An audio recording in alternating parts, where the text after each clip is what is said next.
Based on the UNESCO reports, floods are the most common natural disasters. They usually occur during the storm, cyclone, or hurricane, leaving massive death and destruction in their wakes. To have an effective emergency response, it's crucial to get the proper timeline of the information about the right place.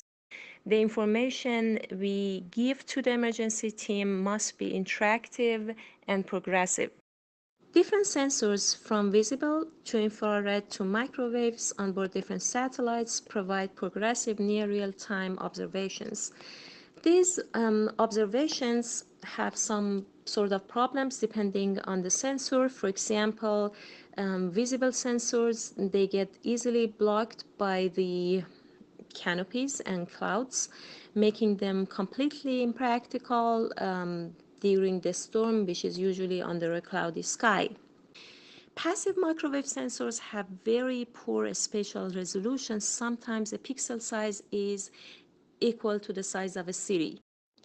This drone should be able to fly through the hurricane and based on different sensors that it has, collects and transmits information to the emergency team. Wind speed through hurricanes usually exceeds 100 miles per hour, while conventional drones cannot handle wind speeds of higher than 30 miles per hour.